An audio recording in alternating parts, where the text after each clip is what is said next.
드론이 1번이 서울 북부로 지났다고 되어 있는데 이 그림만 보면은 용산을 지나간 것 같아요. 용산 지역까지 온 것은 잠깐만요. 분명히 아닙니다.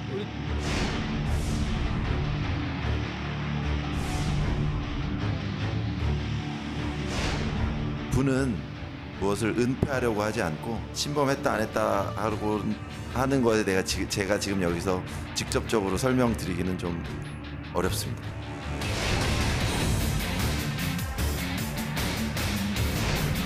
우리 연공이 뚫렸다는 점에서는 대단히 심각한 문제라고 생각합니다만 그것이 대통령실 주변이라면 더 심각한 문제겠죠. 안보 불안의 끝이 과연 어디일지 너무나 우려스럽습니다. 국방부 장관과 경호처장 등을 엄중히 문책해야 할 것입니다.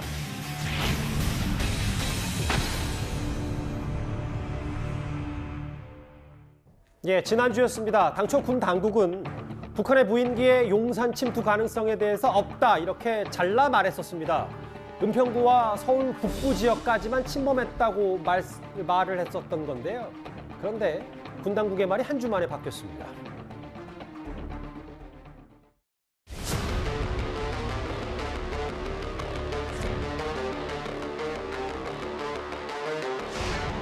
적 무인기가 용산 상공을 지났다고 하는 보도는 사실이 아닙니다. 부는 무엇을 은폐하려고 하지 않고 용산이 말씀하신 대통령실이라고 하는 걸 상징한다고 가정하여서 침범했다 안 했다 하고 하는 것에 제가 지금 여기서 직접적으로 설명드리기는 좀 어렵습니다.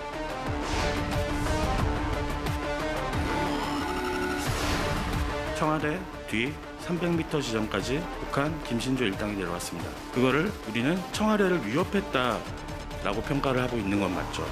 여기서 예 아니오를 약간 부탁드릴게요. 청와대 300m까지 내려왔을 때 청와대가 뚫린 것은 아니지만 청와대를 위협했다라고 평가할 수 있는 거는 맞는 거죠. 담당 기관하고 부서와 협의를 해보겠습니다.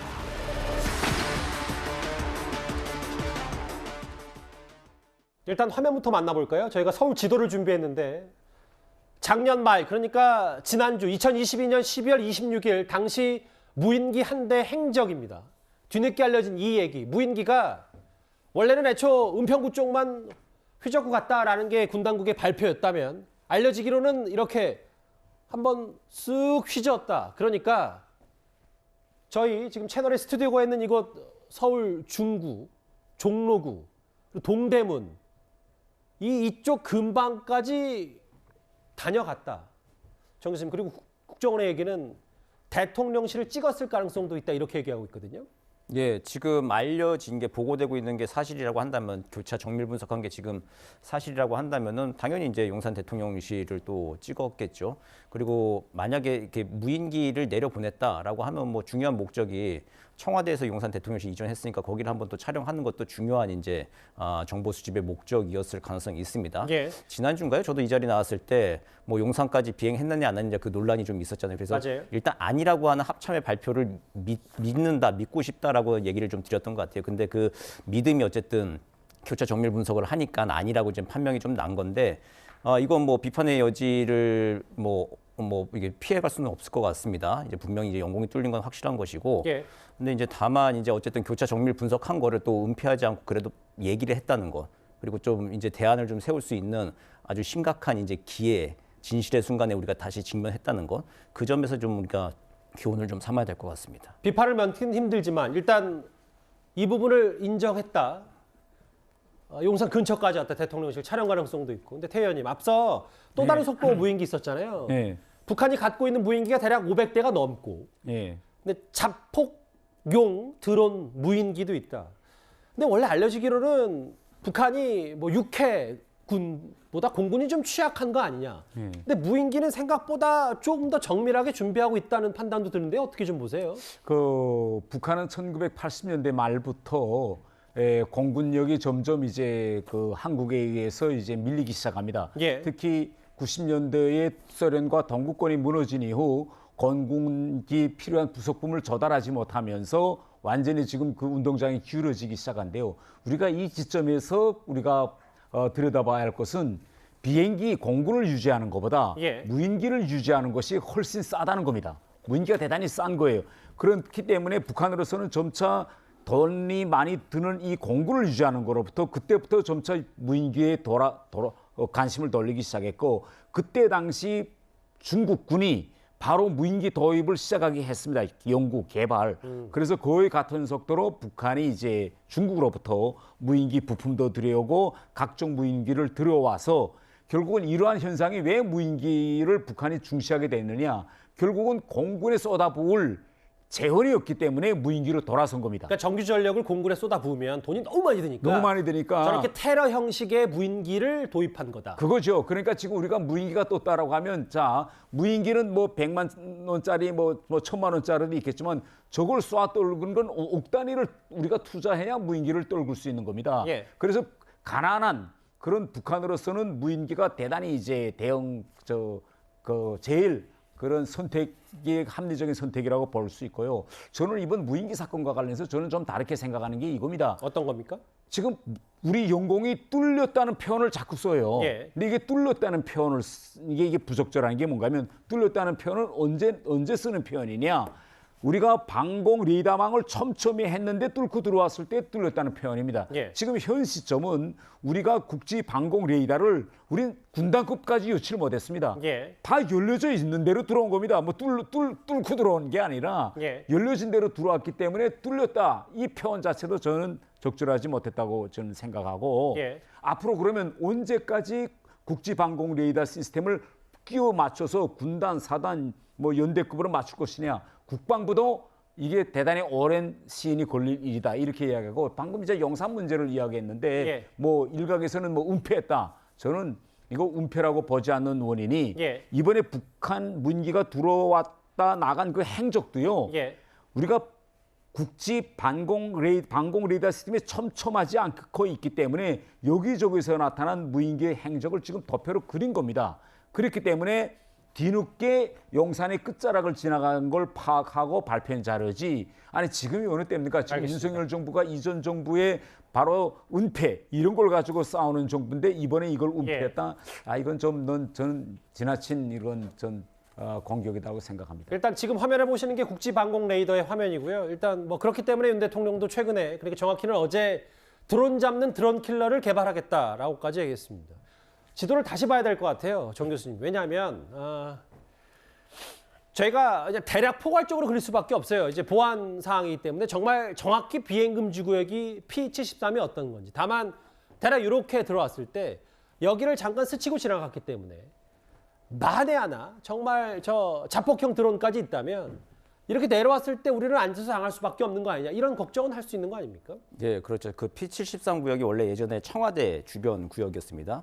근데 이게 5월 10일부로 해제가 되고 새롭게 설정이 됐어요. 지금 용산 대통령실 주변하고, 예. 그리고 또 이제 서초에 동작, 그 예전에 이제 윤 대통령이 출퇴근을 했었잖아요. 그 지역까지 이제 비행 금지 구역에 이제 들어갔었는데, 우리가 이제 그 단순 민간 촬영용 드론을 띄울 때도 그냥 뭐 마음대로 띄우는 게 아니라 다들 아시다시피 항공사진 촬영 허가를 좀 받아야 됩니다. 최소 한 일주일 전에 뭐 드론 원스톱 민원 서비스나 국방부에 따로 신청을 해가지고 보안 검토를 다 받아야 하거든요. 그래서 촘촘하게 전국이 다 이게 저런 비행 금지 구역, 제한 구역들이 다 이미 설정이 되어 있습니다. 그래서 서울은 저 핵심 지역에 지금 대통령실이 있는 용산 지역에 P73이라고 하는 이름으로 좀 특별히 비행 금지 구역이 설정이 되어 있는데, 이게 이제 이번에 드론이 지금 왔다 갔다라고 하는 것이죠. 이제 이 지역을. 그러니까 정확히는 뭐 대통령실 인근 3km 상공까지는 왔다. 이건 뭐 사실입니다. 그리고 비행 금지 구역까지 침범을 한 건 맞고요. 다만 딱 용산에 왔다, 뭐 이런 부분은 아니라는 겁니다. 우리 군 당국은 숨긴 게 아니다. 그리고 뒤늦게 파악한 거다. 그리고 정확히는 이렇게 대통령 집무실의 안전거리는 밖에 있었다. 이렇게 얘기를 하고 있지만 비판에서는 자유롭지 못할 것 같습니다. 드론 1번이 서울 북부로 지났다고 되어 있는데 이 그림만 보면은 용산을 지나간 것 같아요. 이 그림에 이게 어디 수도권 북부로 지나간 겁니까 이게? 이거는 사실관계를 축소하는 발표였다고 저는 봅니다. 은폐 의혹 말씀하셨는데 지금 저희들이 뭐 은폐하는 그런 시대는 지났다고 봅니다. 그래서 은폐 의도는 전혀 없었다고 말씀드리고, 서울의 절반을 왔다 갔다 하잖아요. 그렇지는 않고요. 용산 지역까지 온 것은 분명히 아닙니다. 예. 분명히 아니라고 했는데 근처까지는 왔으니까 뭐 대응 실패 아니했던 거 아니냐. 이도훈 의원님 오래 기다리셨어요. 근데 이제 뭐 뒤늦게라도 공개한 부분을 좀 어느 정도는 참작해야 되는 거 아니냐는 부분도 있지만 근본적으로 무인기에 이렇게 속수무책 당한 군 당국 좀 문제 있다는 시선이 더 많은 것 같거든요. 현재로서는 이제 두 가지 가능성을 다 봐야 될 것 같습니다. 첫째는 아마 군이 정말 몰랐을 가능성이 있어요. 지금 우리가 무인기의 항로를 탐지했을 때 그것이 선으로 나타나는 것이 아니라 일단 점으로 나타났기 때문에 정확한 항로는 처음에 예측을 못했습니다. 그런데 합참 전비태세 검연실에서 관계기관 상대로 해서 그걸 거의 초 단위로 한번 다시 복귀를 한 것 같습니다. 겹치는 레이더 지역도 다시 점검하면서 그랬더니 이제 새롭게 종로 지역을 한 700m 정도 들어온 것 같다. P73 지역을 700m 정도 안으로 들어온 것 같다. 이게 나타났기 때문에 처음에 보고하고 발표했을 때는 몰랐는데 추가로 정밀 검사를 한 결과 들어왔구나 한 걸 알았을 가능성이 있고 또 하나는 우리 태 의원님께서는 좀 회의적으로 보지만 군내에서는 아무래도 정보사 관련된 사령부나 부처에서 정확한 보고를 하지 않았을 가능성도 있다고 군내에서 사실 의심하는 게 사실입니다. 왜냐하면은 예를 들어서 지난 서해 피살 사건, 우리 공무원 이대준 씨 사건 때 정권이 바뀌고 장관이 바뀌고 차관이 바뀌었죠. 그런데 군에서 당시 사건 당시에 중국 간 자체가 있던 구명조끼가 발견됐다는 사실을 보고를 안 했습니다. 장 차관에게. 그리고 나중에 감사원에서 감사를 하니까 그게 발견이 되니까 어쩔 수 없이 인정한 적이 있어요. 그래서 아직도 지금 군이 지난 이제 문재인 정권 5년 동안에 아까 우리가 잠깐 얘기했지만 9.19 합의라든지 여러 가지 요인으로 해서 좀 태세가 느슨했는데 그 태세가 아직도 안 바뀌고 그런 계속된 관성 때문에 이런 현상이 나타난 거 아니냐 하는 또 내부적인 비판도 있습니다. 그래서 혹시라도 탐지에 실패하고 요격에 실패했기 때문에 그걸 감추기 위해서 또는 그 잘못을 조금 줄이기 위해서 잘못 보고를 한 거 아니냐 이런 의심도 있기 때문에 기왕 이렇게 문제가 불거졌으니까 철저하게 조사해서 만일 문제가 있었다면은 이건 엄벌을 해야 될 사안이라고 봅니다. 그러니까 장관이 용산 근처까지는 절대 안 왔다는 그 보고를 받는 과정 미투수부터 좀 파고들어서 뭐가 잘못됐는지를 이도훈 의원님도 보셔야 된다는 얘기인 것 같아요. 그런데 군 출신인 민주당 김병주 의원은요. 작전 실패를 이렇게 거짓말로 덮으려 하는 거 아니냐. 용산 대통령실 이전까지 언급을 했습니다. 이번 사건은 대통령실 졸속 이전과도 저는 깊은 관계가 있다고 봅니다. 대통령실이 청와대에 있을 당시에는 비행금지구역을 광범위하게 8km로 했었고 거기에 따라서 대단히 촘촘한 대공방어망을 구축했습니다. 그런데 용산으로 이전하면서 방공진지들의 이전이 일부 이루어지고 이런 것들이 부적합한 장소에 많이 가 있는 것으로 판단됩니다. 오늘 이재명 대표는 이거 용산 근처까지 무인기 침범한 것 관련해서는 대국민 사과를 윤 대통령이 해야 된다고 했고요.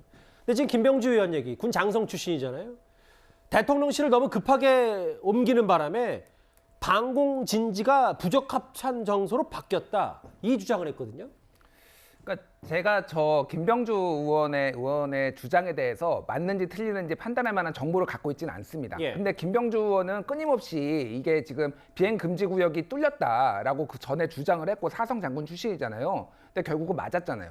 그 주장이. 그러니까 저 주장에 있어서도 충분히 합리적으로 우리가 한번 생각해 봐야 된다. 이게 지금 졸속 이전을 한 다음에 거기에 대해서 어떤 어떤 방공 진지가 제대로 구축이 안 된 부분이 있다라는 거를 합리적으로 한번 우리가 생각을 해봐야 된다라는 말씀을 드리겠습니다. 근데 가장 큰 문제는 이거예요. 그러니까 지금 그날 12월 26일 날 처음에 무인기가 들어왔을 때 그때 대통령실의 입장은 NSC 왜 소집하냐? 전쟁 나면 뭐 토론하고 앉아 있냐? 필요 없다 이렇게 얘기를 하고 그날 유기견 데리고 왔는데 유기견 그거 브리핑 오후 4시에 지금 무인기 날아다니고 있는데 이재명 부대변인은 이거에 대해서 질문이 들어오니까 합참에 물어봐라 이런 식으로 얘기를 했습니다. 굉장히 무책임하게 하고 있다가 지금 와가지고 이 난리를 치는 거예요 지금. 이게 지금 그리고 오늘도 지금 합참이 얼마나 무책임하냐면은 지금 이성준 공보실장이 용산 상공은 비행한 적이 없다. 그러니까 바로 대통령실 바로 위에는 온 적이 없다라는 것만 강조하고 있어요. 비행 금지 구역이 뚫린 거에 대해서는 스스로 이거는 인정을 하고 그 부분에 있어서는 어떻게 할지에 대해서 얘기를 해야 되는데 계속 면피 얘기만 하고 있습니다. 지금 이게 지금 존경하는 이도훈 의원님께서 이게 문재인 정부 때 군기강 해이 이런 거를 지정하셨는데 아니 그러면 성수대교 무너지면은 그거 뭐 노태우 전두환 탓할 겁니까? 관리 못했다고? 예. 그 정부 현 정부가 책임지는 게 당연한 거예요. 그거를 가지고 지금 전 정부 탓을 하는 것도 웃기고 이거에 대해서는 대통령이 저는 개인적으로는 사과를 해야 될 사안이라고 봅니다. 이 부분에 있어서는 상당히 지금 총체적으로 문제가 있는데 이 부분에 있어서 그냥 뭐 누군가는 잘못했다 아니면 아무런 뭐 문책 행위도 하지 않고 군 통수권자로서 이거는 예. 굉장히 좀 심각하게 받아들여야 될 사항이라고 개인적으로 보고 뭐 제가 김주일 대표님 말에 뭐 크게는 아니지만 살짝 뭘 덧붙여 본다면 아마 이런 취지겠죠. 이도원 의원님 말씀 포함해서 군 당국의 얘기는 우리가 비판을 뭐 면할 수는 없고 지금 현 정부의 책임도 분명히 있지만 꾸준히 제기됐던 군 훈련, 뭐 한미 연합 훈련 포함해서 이런 게 유예됐고 군 기강 회의가 분면적으로 근본적인 원인이 있기 때문에 현 정부의 책임도 고치면서 이것 좀 전반적으로 뜯어보겠다 뭐 이런 취지로 좀 이해할 수도 있을 것 같습니다. 정 교수님, 이 얘기요. 청와대는 대단히 촘촘했는데 물론 뭐 오랫동안 대통령실이 있었기 때문에 너무 빨리 이전하면서 이 방공망이 해이해진 틈을 북한 무인기가 파고든 거다. 설득력 있는 얘기라고 보세요? 뭐 시기가 그렇게 맞아 떨어지니까 해석은 그렇게 할 수도 있겠죠. 그리고 좀 실제 드러난 사실이 지금 이제 용산 상공까지 근처까지 왔다 갔다 한 거라서 이제 우리 그렇게 해석은 할 가능성이 좀 있겠습니다만은 예. 북한은 언제나 이게 전략적으로 어쨌든 그 우리를 압박하려고 하는 게 오래된 이제 전략적 목표였으니까 뭐 그거는 뭐 논외로 좀 쳐야 될 것 같고요. 이걸 이제 어떻게 대응할 것인가라고 하는 게 문제인데 지금 우리는 좀 굉장히 좀 크고 거대합니다. 그러니까 우리 정규전 개념으로 해가지고 대공 방어망을 지금 짜놓은 상태잖아요. 예. 그러니까 공군과 육군이 좀 따로 또 대공 방어망을 좀 운영하고 그러는데 이번 기회에 그 틈을 파고 들어가지고 이제 북한은 아까 태영 의원님 말씀하신 대로 가성비 좋은 드론으로 가지고 그러게요. 이 틈새를 지금 파고들고 있는 거 아닙니까? 이제 그 대공 방어망과 체계를 바꿔야 되는 것이죠. 공군이나 육군은 좀 통합 방어망을 하고 이게 정규전 개념보다도 이제 이런 뭐 500대 자폭 드론 같은 것들은 사실상 이거는 대테러 개념으로 가야 되는 것이죠. 그러니까 정규전과 대테러전이 합친 하이브리드전 개념으로 지금 새롭게 좀 매뉴얼 짜고 좀 검토를 좀 해야 될 그런 시점인 것이죠. 예, 무슨 말씀인지 알겠습니다. 어쨌든 정규전도 준비하고 이런 드론 같은 테러전도 병행해야 된다.